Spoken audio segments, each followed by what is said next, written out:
Good morning, afternoon, or evening, depending on where in the world you are. Thanks for joining us today. I'm Claire Alanadi, the Global Marketing Director at ILUS International, and I'm here with John Paul Backwell, the Managing Director of ILUS, and who many of you may know already.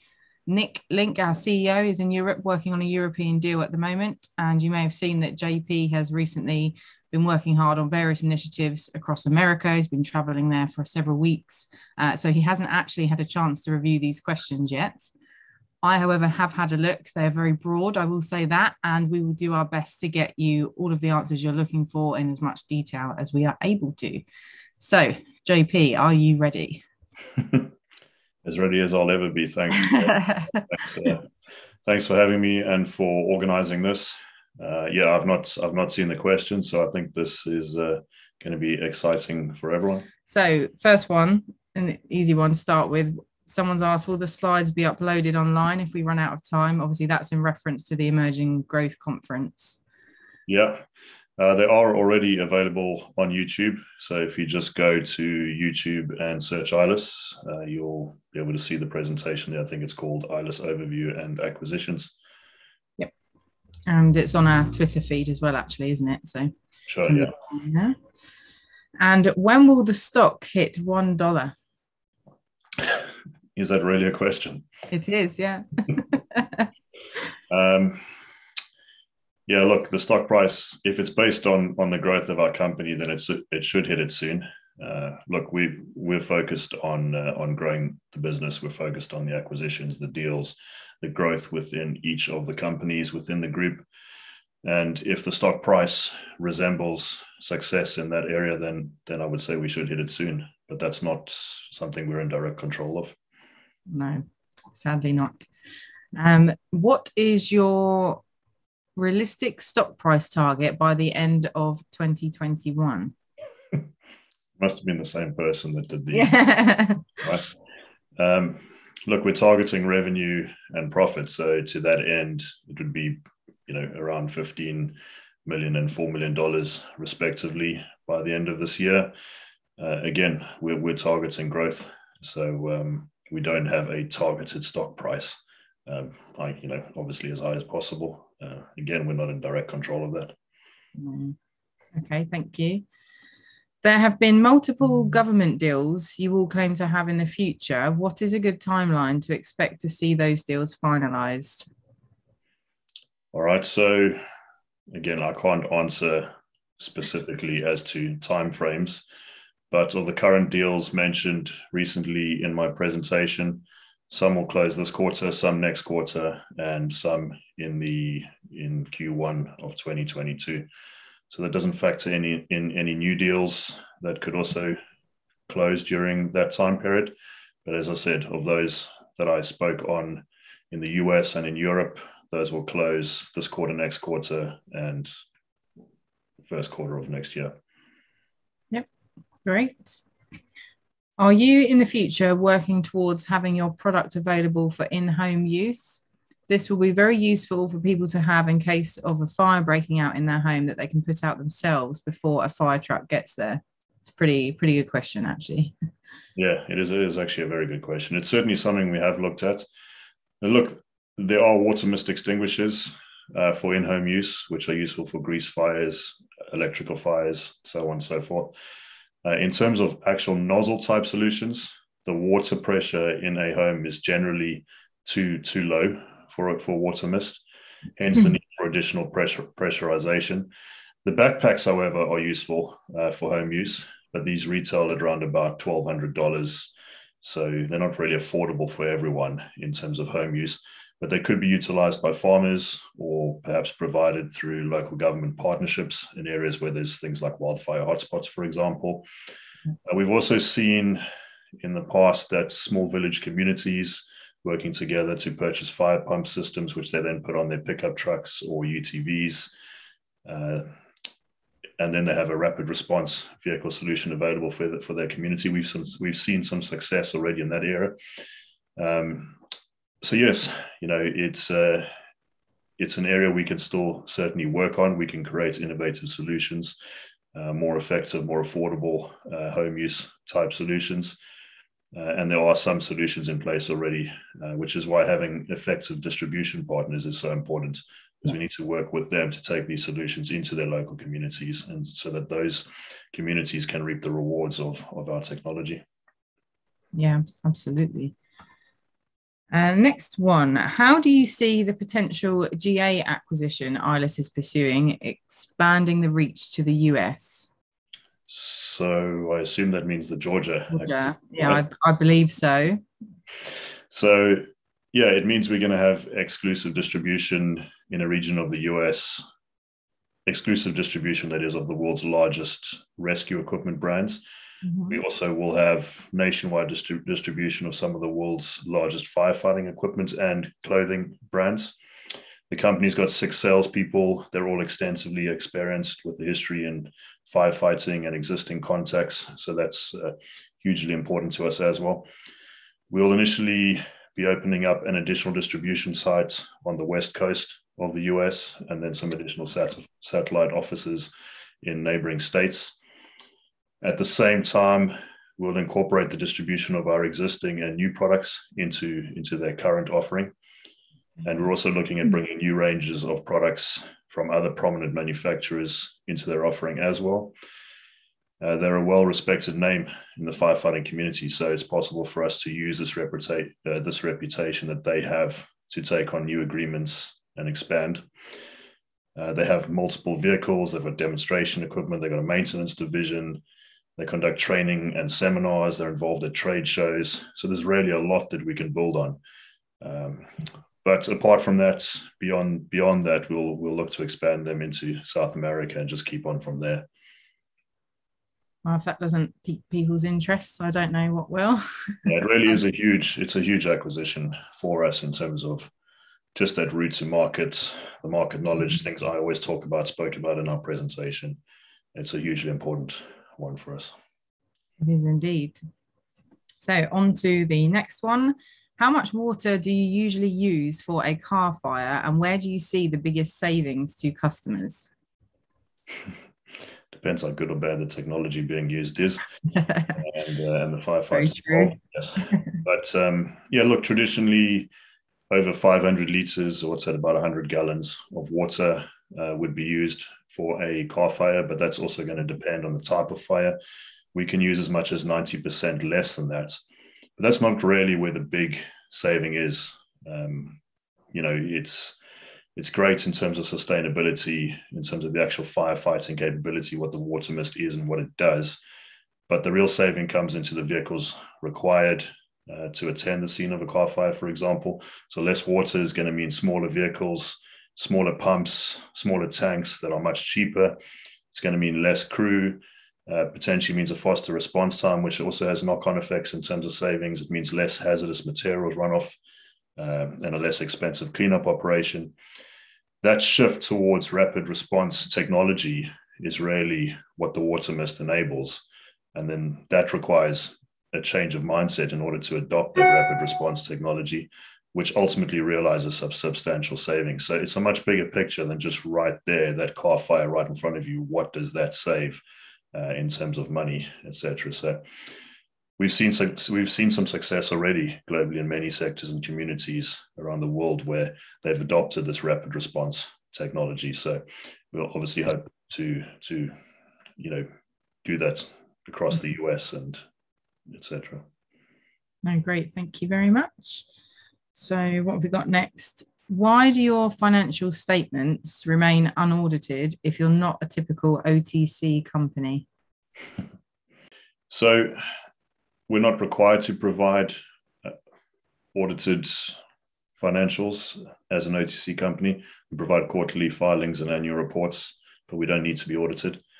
I think what that question is referring, though, is stating that when we've stated we're not a typical OTC company, that's been us referring to us having existing products, existing revenue, existing technology, existing properties that we operate from, acquired companies that already have a long and successful history of trading and acquisition of additional companies which are already generating revenue.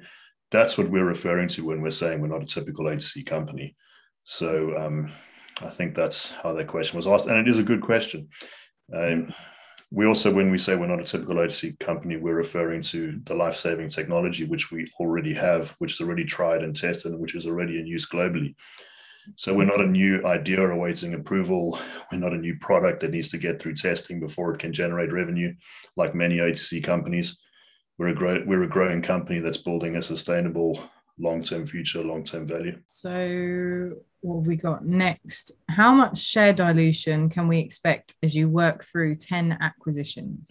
I can see why that question's been asked. Other than some of the existing funds we already have to acquire companies, we'll be doing them with restricted and preference shares. So there'll be little, if any, noticeable dilution, and we're hoping to avoid using restricted or preference shares altogether. Yeah, that would be good. Okay, this is a very broad question now. Where do you see ILUS going in the future? It's a broad question that I'll answer very, very shortly and briefly. Our vision is multiple NASDAQ companies. That's it. The end. Brilliant. Good. So another one here. What is the time frame when we as investors can see ILUS on the NASDAQ? I knew this one would come up. Look, we've spoken previously about 6 to 9 months. Yeah. It's possible that it could actually be done sooner. I think we're just so incredibly focused on getting the current deals done. It could actually be done sooner, but we're still on track for the 6 to 9 months. Great. Why aren't there any African Americans on your management team? It's a good question. Look, we've not appointed any Americans to the management team yet, although that will start very soon following the completion of our first US acquisitions, the ones that are underway. Mm-hmm. We employ based on merits, regardless of race, religion, gender, or sexual orientation. So we'll assess candidates based on their skills, their experience, and their potential, and progress from there. So that's it. So interestingly, 4 members of our current management team are South African. Myself, Dan, and Jason. Just out of interest, I don't know if many people actually know that. But I can certainly speak for our company by saying that we would love to have a very diverse team of top performers that deliver on our vision. Absolutely. So next one, regarding the uplisting plan to NASDAQ, can you share which financial requirement standard option or options ILUS is planning to pursue in order to get to NASDAQ? So that's something we'll talk about in detail and present on in our fourth quarter shareholders meeting. I can't actually speak specifically about how we will get there without giving away information that's not already public. We've got a very clear strategy to meet the financial requirements. And I've also mentioned previously that wouldn't involve a reverse split. Again, we'll present on it at our fourth quarter shareholders meeting. Sure. I'm sure everyone will look out for that. Yeah. So next one, I think we're about halfway. I've still got quite a few on here. It seems like one of your main goals is to be uplisted on the NASDAQ. Yeah. After the share structure, do you plan on doing any type of spin-off to help achieve your goal of being uplisted within the next 18 months? Obviously, this person said 18 months. We're saying around 9 months. Yeah. You're saying 9 months, Claire. I'm saying 6 to 9 months. Why are you so conservative? Yeah, that's that question is reaching. It's not a question I can answer directly. It's possibly, maybe. Yeah. Shareholders meeting. It will probably be covered at the shareholders meeting. Exactly how we'll do it is what we'll discuss at the shareholders meeting. Brilliant. It's possible to work it out. You know, I'm itching to just shout it from the mountaintops, but you know, it's not yet. Not yet. So what's next? What is the reignition rate after extinguishing a fire with the mist nozzle? Is it variable to allow penetrating power for smouldering fire loads? And then in brackets, think putting out a large hay bale where the fire can still be burning into the interior of the bale. Okay. Yeah. Very precise. Yeah, it's a good example though, because that's a significant risk that's faced We also have in the UK those peat fires that actually catch a light under the surface. It's a similar type of scenario. Reignition of fires is something that does often happen. Wildfires in particular, grass fires, etc. So yes, fires can reignite, some more than others, such as grass fires. I mentioned when there's high winds, dry conditions. It's often why firefighters will douse down an area after the initial extinguishing of a fire. You'll often see them just walking around, just wetting areas to prevent reignition. It's also an important reason why we have jet mode on our mist nozzles, so that firefighters can switch to this mode and wet an area after they've extinguished a fire and prevent that reignition. But interestingly, our mongoose piercing lance, and I'm so glad actually someone's mentioned it, because it's one of the reasons we actually also developed the mongoose piercing lance, was to be able to penetrate the surface of an area and wet an area under the surface. So it was created to have an add-on piece which could actually be pushed into peat fires, so pushed under the surface of the ground, and then it kind of developed from there. And so the mongoose, technically speaking, is used as an external firefighting lance to be able to push through a door or a window or a hole and cool a room or a compartment. We've spoken about that previously, and shareholders could look at our brochures and things like that and be able to read more about that technology. But it can also be used for things like that hay bale fire that's mentioned, like the peat fires and all of that. We actually have attachments that we've developed. They're actually sitting in the factory, where you can actually plug those onto a mongoose and use it for things like a peat fire. Yeah, it's very cool. A very innovative solution. I really like the mongoose one. Yeah, it's a very good question, actually. It's a common risk that's faced. It is, yeah. So it appears that everything's been solved, and actually there's still fire ongoing. Right. Okay, so we understand you will be rolling out phase 1 of the share restructure this week. How many phases will be rolled out over the next few months?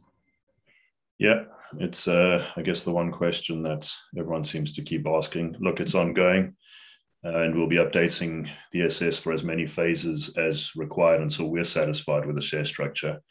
And we need to be satisfied that share structure will represent the best value for our shareholders and for our goals moving forward. So it's ongoing.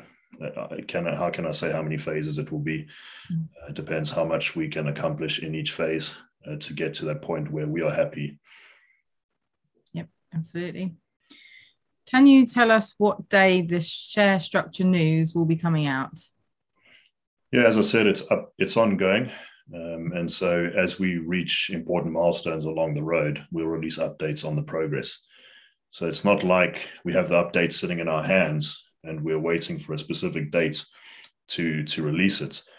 We'll provide certain updates on the reaching of those milestones as and when we reach them.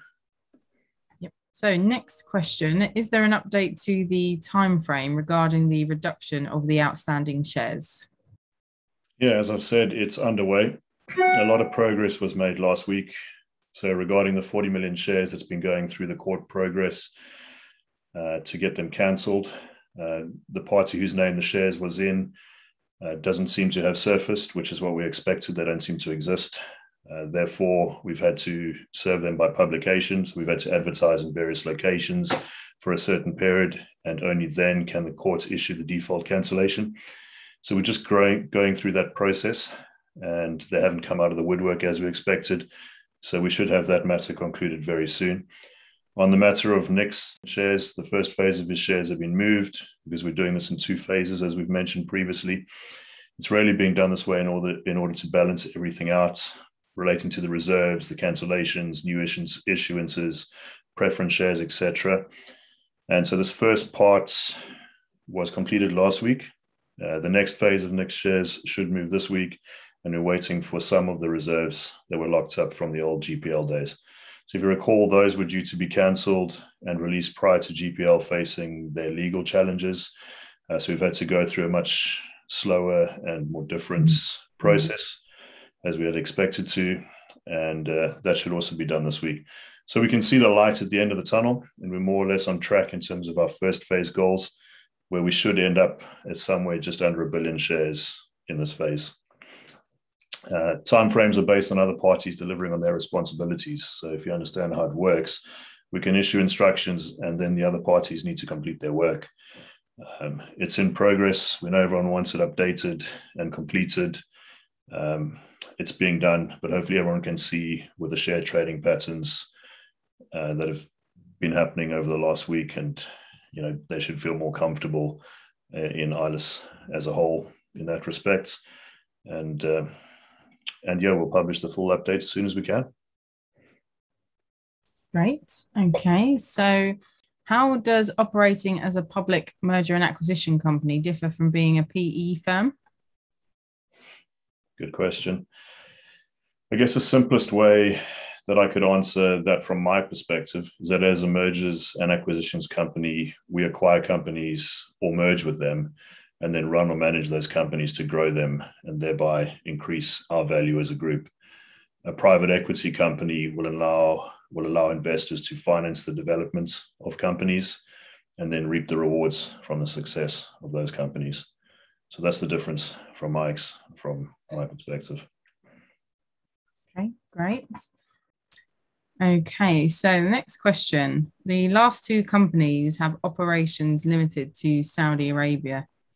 Not 100% sure. So I mean BCD Fire here. Yeah, I think that's probably a misunderstanding, thinking that the most recent acquisitions we completed, BCD Fire in the second quarter and TVC during the first quarter, perhaps the person asking the question thinks that they were incorporated or have the operations limited to Saudi Arabia.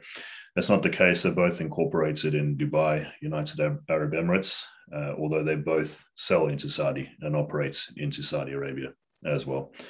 So they're not just limited to Saudi, of course not. They both sell in the entire GCC region or Middle Eastern region, and TVC also sells into Africa. Okay, great. Thank you for clarifying.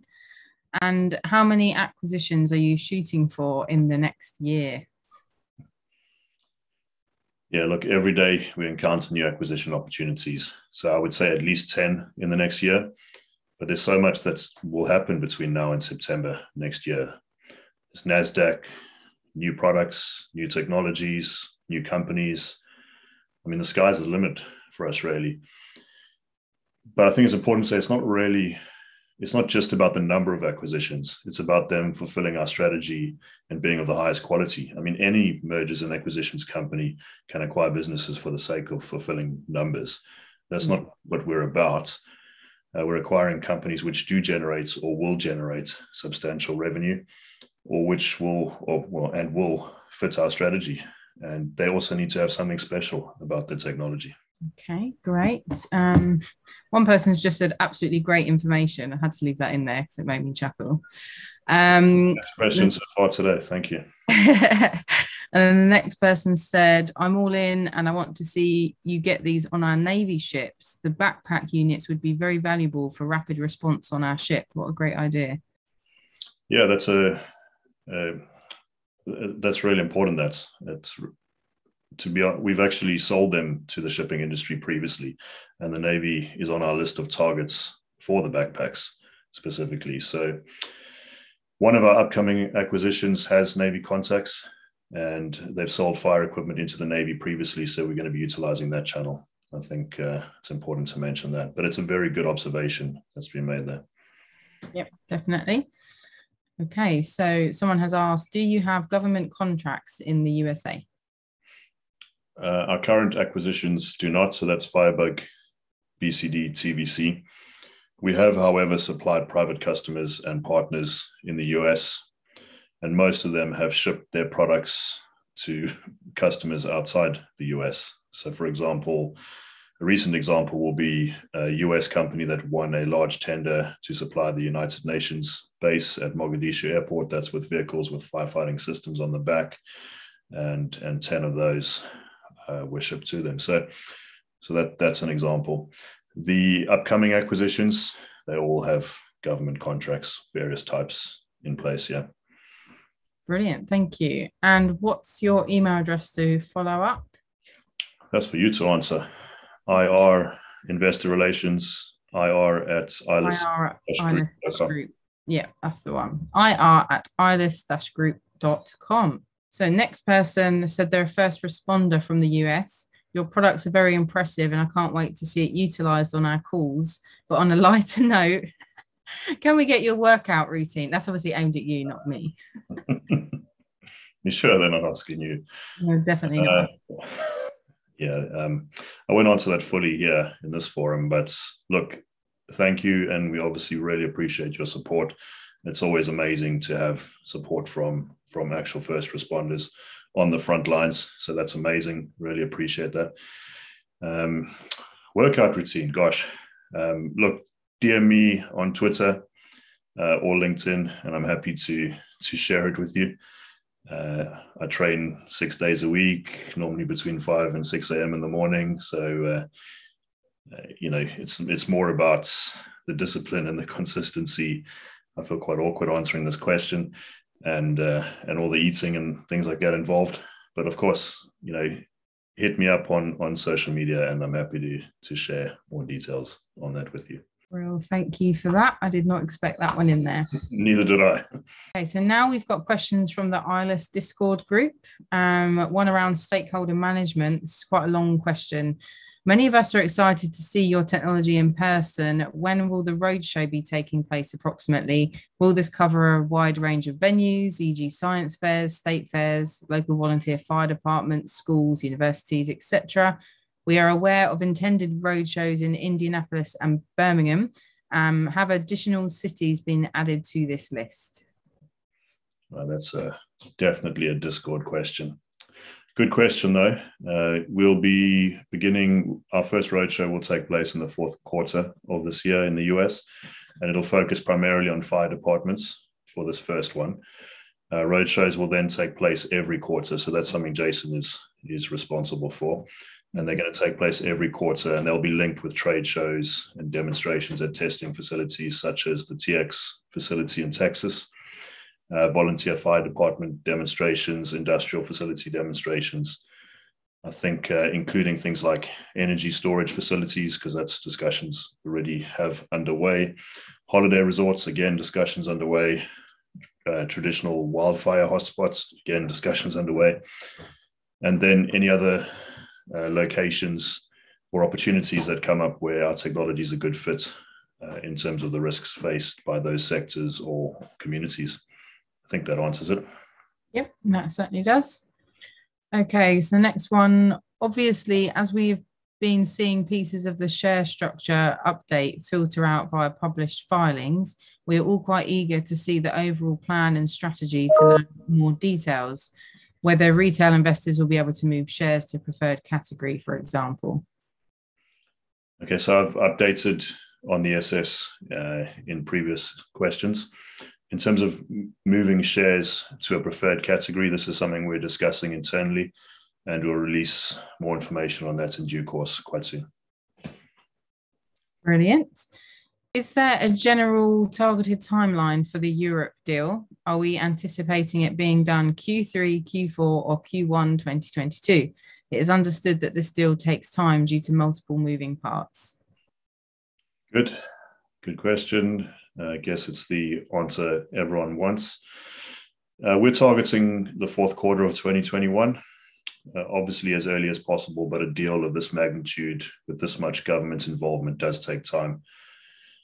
So, look, Claire, you could start walking from one end of the manufacturing site today and you probably won't reach the other end by Christmas, So it's that kind of scale. A deal like this doesn't happen overnight. I think people will understand that. Nick's currently there at the moment, and he's also there working along with some other members of our team. So I know that they'll make good progress on this trip. And obviously, as I said, we're targeting the fourth quarter of 2021. We're on track for that. Great. And then regarding NASDAQ uplisting, which requirement standard is ILUS planning to pursue in order to get listed?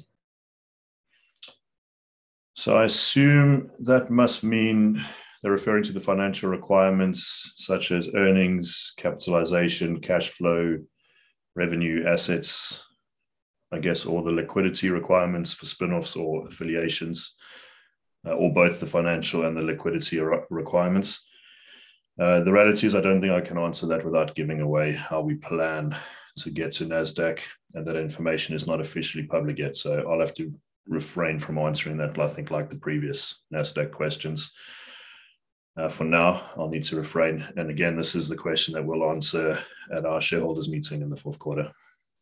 No problem. Okay, so I've got some questions about factories and products for you.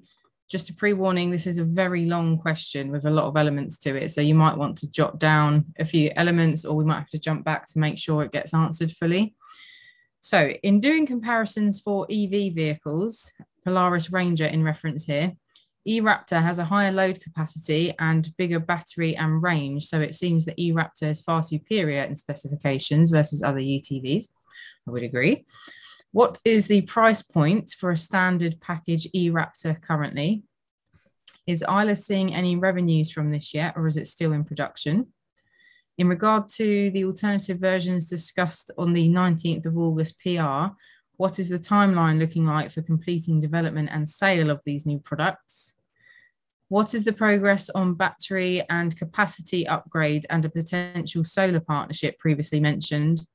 And what is the sales price for a base model when compared to other base Ranger EVs? Sorry, it is a long one, so shout if you want me to go back. Definitely a Discord question, but it is a very thorough question. Okay, so I don't know if I'll get through it all in order. I've just jotted down a few things here. So the price, the dealer price, is based on order quantity, since it's primarily sold through dealers, and the recommended retail price is $16,000 to $19,000. Why the variation? That's because of things like import tariffs, etc. So that's for the base units without any rear body on it. For example, a rescue body with rescue equipment that would go in it, a firefighting body with a pump system on the back, or a catering vehicle or a maintenance vehicle, etc. And those kind of add-on bits is what we do bespoke quotations for, because every customer is going to have a different requirement. But that base units, the base vehicle, is $16,000 to $19,000 recommended retail price. Yes, we are achieving revenues. I believe we've said this before. We sold them in the Middle East, Europe, and the UK. There's a number of notable references, but I guess names that people would know would be the Dubai airports, the Dubai airport free zone, the Dubai Mall, to stick with that Dubai theme. Also a large European retail chain and a number of autodromes, so car racing circuits in the UK that have purchased them. Let's have a look. The new 4x4 design is already completed, and we're now ordering the parts for the prototype. We're looking at the second quarter of 2022 for the 4x4 release. So we've got the 6x6 currently, 4x4 Q2 next year.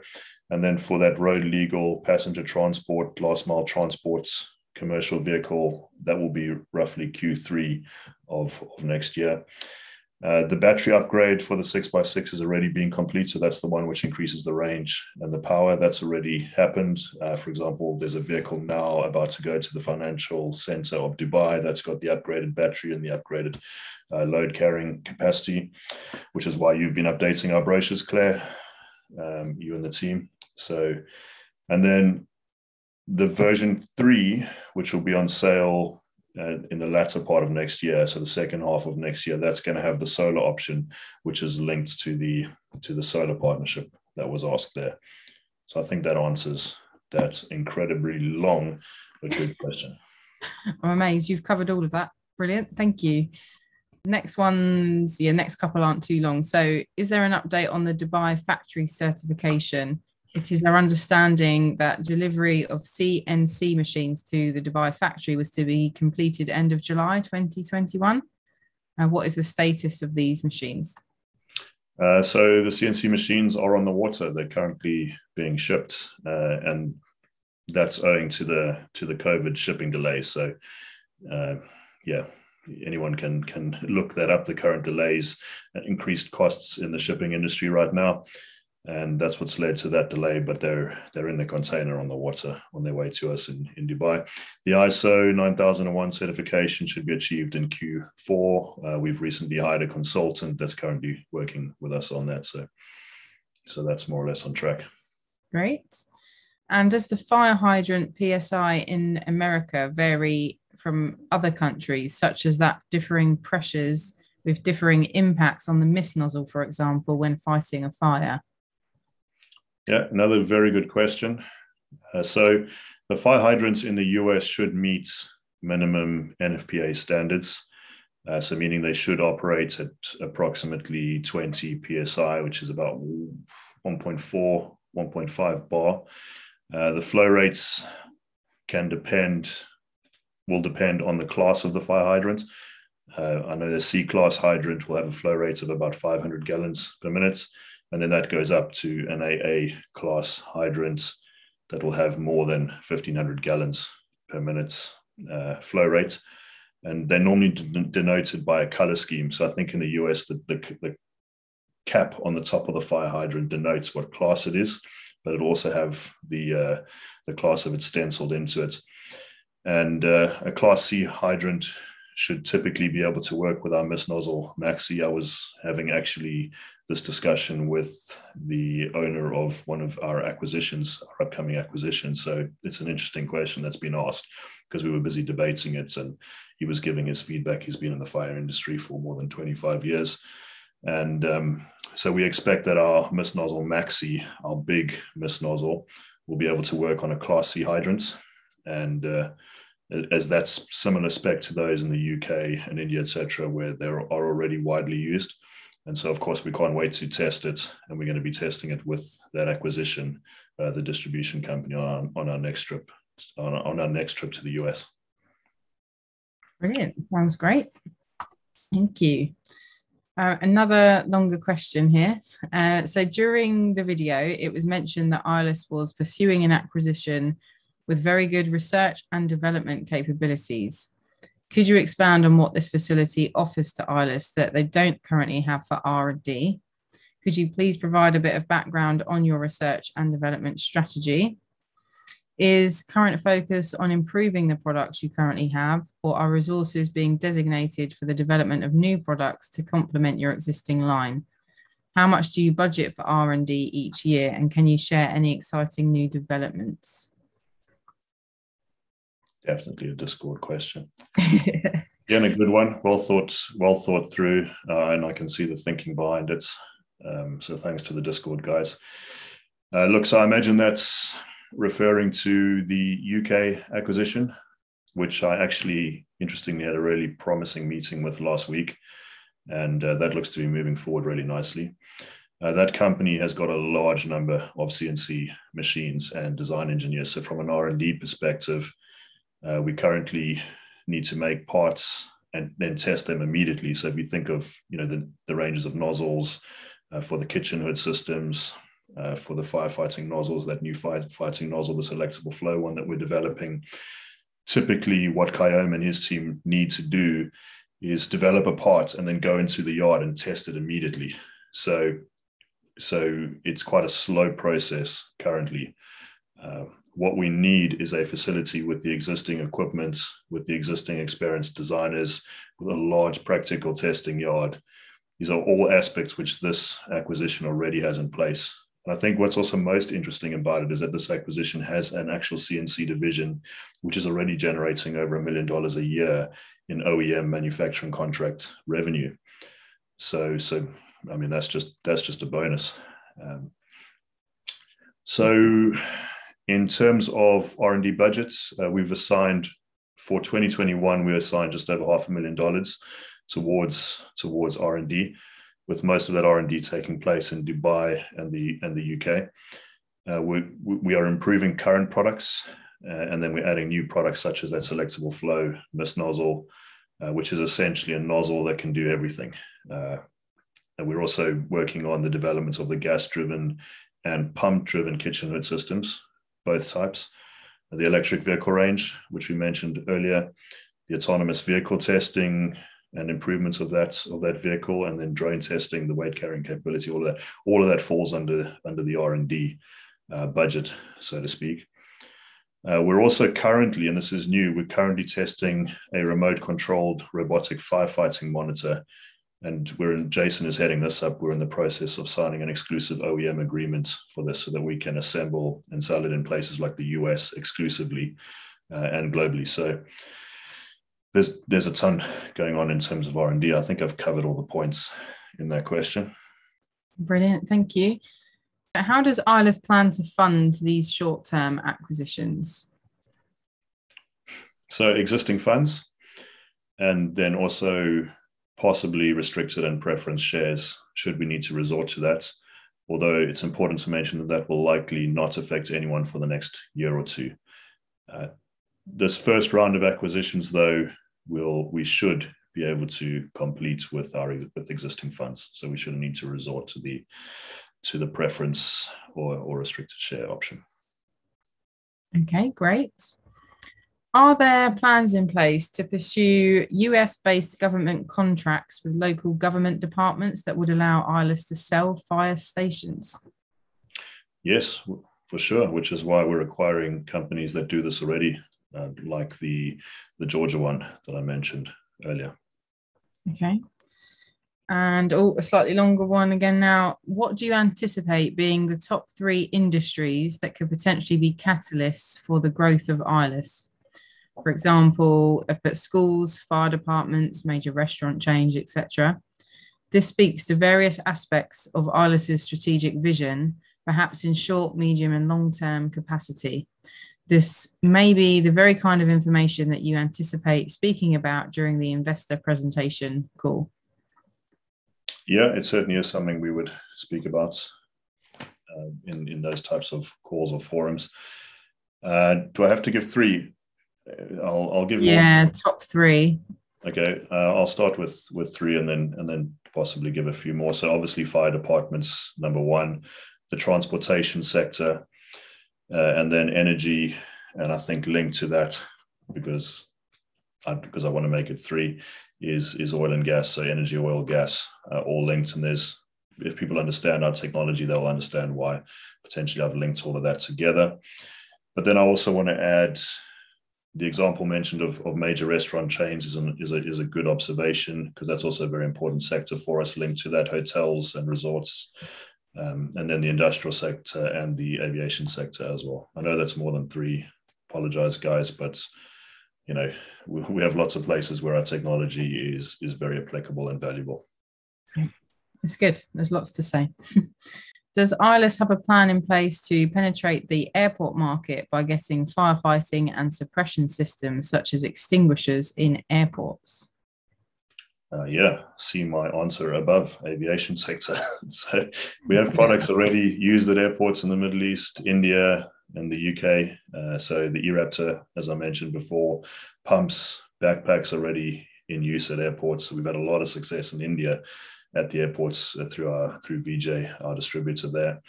TVC also has vehicles used at airports. They've got vehicles that they've converted, which are in use at airports and ambulances. And so obviously for sure, they play a very significant role in our sales plans. They do indeed. Thank you. Just last couple of questions now. Does ILUS have any plans to get in the engine/ladder business, or stay on the smaller side and work more on smaller EV or off-road fighting equipment? Are there any plans in place to advertise in fire department magazines or websites to promote the ILUS products? Okay, so first bit in terms of the engine ladder business, yes, we do have plans to infiltrate that sector. I guess that question is asked specifically about the US, where they refer to the vehicles as engine or ladder vehicles. So certainly we do, and more on this will be unveiled following our European acquisitions. We already do large vehicles. So for example, we just quoted on a nearly $1 million beast of a vehicle for an oil refinery in the UK last week. We've supplied multiple large vehicles previously. I think there's even some photos of those on the ILUS website, and they will actually be in that presentation I did last week. Yeah. So it's part of our plans to expand into this in the US later in 2022. But when we do, it's not going to be with standard run-of-the-mill US vehicles as they currently are. We'll do it with lightweight vehicles that have the same capacity and meet the tender specifications, but also revolutionize the market in terms of performance and price. And that's where we'll be incorporating various things which we already manufacture, like the lightweight copolymer vehicle bodies, and putting those on existing vehicles. So, final question. Regarding potential conferences and increasing footprints, are you and the team aware of Benzinga and their small cap conferences? Benzinga is a very respected news source company based out of Detroit, and previous OTCs have participated to attract big investors prior to uplisting. We are definitely aware of Benzinga, aren't we? Yeah, we certainly are very much aware of Benzinga, and we'll certainly be looking at participating with them quite soon. Right now, we're obviously focused on this next round of acquisitions, the deals, the growth, the scaling up of our team, so that we can deliver more across the board. And obviously, then we'll revisit that. Absolutely. Thank you. Okay, so that concludes all of our questions. Just wanted to thank all of you that did send those in, and to everybody for watching on this today. JP, did you want to share some final news before we go? Yeah, just mostly wanted to say thank you to the long-term shareholders that have been supporting us for quite a while now. And we really appreciate your guys' support. The ILUS family is really important to us. So a huge thank you from my side. I wanted to mention that we will be releasing more news this week. We've said we will. There's signatures going on documents as I'm speaking and things like that. So good progress there. And finally, I also wanted to mention that we'll be doing Ask Me Anythings AMAs going forward. So we'll start to shift away from things like the podcasts, and we'll move to regular scheduled Ask Me Anything sessions, which will be 60 to 90-minute sessions once a month or more, depending on news. And obviously, sales, marketing, myself, Nick, will do presentations there. It'll be a joint effort from our side. Claire, great. I know you're looking forward to it. And then we'll open the floor to questions. And hopefully that will, I'm pretty sure there'll be a really useful time actually for everyone. And obviously, we want to keep that transparency going. That's obviously something that's really important to us. So I think those AMAs will be a positive step, a positive way to keep moving forward. Yep, they will definitely. And also merchandise, could mention. A few people have been asking, haven't they, about the merchandise? We aren't ignoring you. We are working on it.